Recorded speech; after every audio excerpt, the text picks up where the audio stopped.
ඔයාලා හැමෝටම අද මම කතා කරන්න යන්නේ අපි කලින් වීඩියෝ එකේදී කතා කරගත්ත product register එකේ process part එක කරගෙන දෙන්නේ කොහොමද කියලා. මුලින්ම අපි product එක register කරගෙන බලමු. මුලින්ම title එක, description එක, category එක, price එක, level එක, status එක සහ අදාළ photo එක add කරගෙන මෙතන register product කියන බටන් එක click කරාට පස්සේ successful කියන message එකත් එක්ක අපේ product එක save වෙනවා. අපි දැන් බලමු home PHP එකට ගිහිල්ලා carousel එකේ අපේ product එක save වෙලා තියෙන විදිය.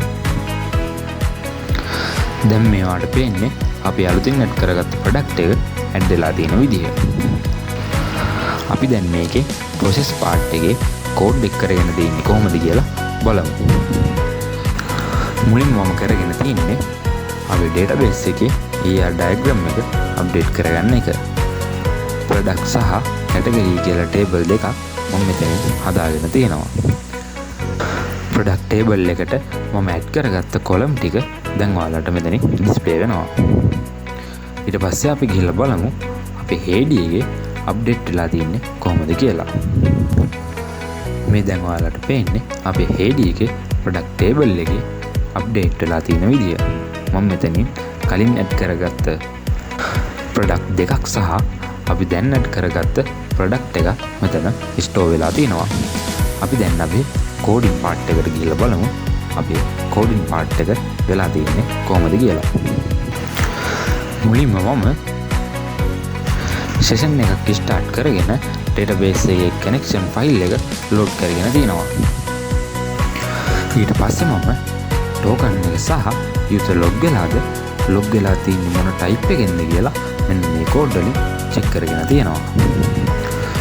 user log වෙලා නැත්නම් index එකට යන්නත් user seller කියන type එකෙන් නෙමෙයි නම් log වෙලා තියෙන්නේ home php එකට යන්නත් මෙන්න මේ code එකෙන් මම හදාගෙන තියෙනවා. ඊට පස්සේ මම header එක මෙන්න මෙතන add කරගෙන තියෙනවා. ඊට පස්සේ මම search query එකක් කරා ID එක සහ නම select කරගෙන තියෙනවා. මේ code එකෙන් මම කරගෙන තියන්නේ URL එක successද නැත්නම් error එකක්ද තියෙන්නේ කියලා check කරගෙන value එක variable එක save කරගන්න එක. ඊට පස්සේ මම script tag එක හරහා HTML element JavaScript එකට connect කරගෙන තියෙනවා. ඊට පස්සේ මම පිළිවෙලෙන් custom file upload effect එක සහ file එක select කරාම function එක call වෙන code එක සහ user image එක drag and drop කරාට පස්සේ automatically set වෙන විදිහට හදාගෙන තියෙනවා. ඊට පස්සේ මම function එකක් හදාගෙන ඒක ඇතුලේ code කරගෙන තිනවා අපි add කරගත්ත එක image එකක් නෙමෙයි නම් error message එකක් display වෙන විදිහට. ඒ වගේම අපි add කරගත්ත picture එක MB 5ට වඩා වැඩි නම් error message එකක් එන විදිහට මෙන්න මෙතනින් මම code කරගෙන තියනවා. ඊට පස්සේ මම මේ code එකෙන් කරගෙන තියන්නේ value එක අල්ලගන්න එක. ඊට පස්සේ මම මෙතනින් validation එක create කරගෙන තියනවා.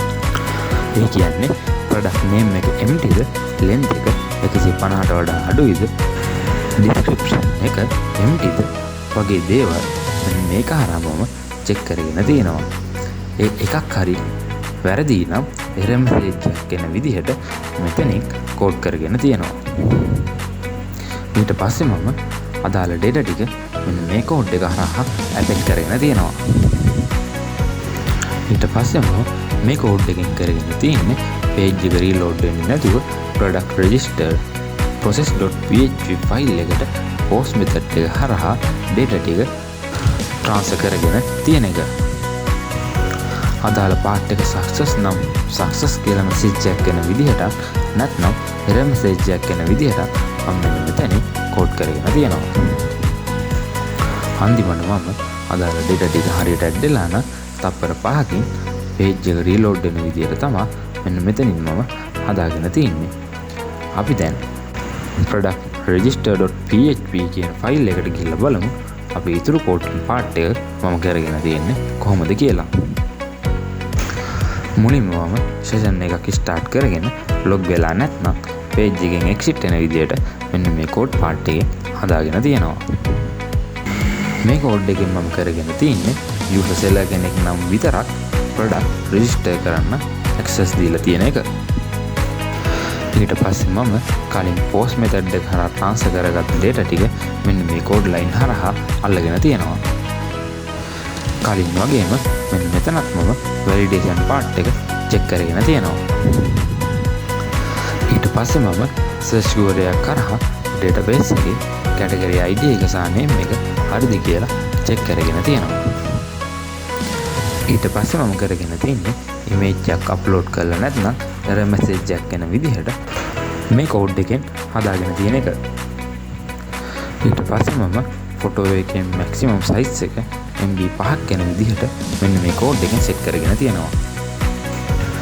මේ කෝඩ් එකෙන් මම කරගෙන තියෙන්නේ අපි කලින් ඇඩ් කරගත්ත ෆොටෝස් ටික සේව් වෙන්න ෆයිල් එකක් නැත්නම් ඔටෝ ෆයිල් එකක් ක්‍රියේට් කරලා එතන ස්ටෝර් කරන එක.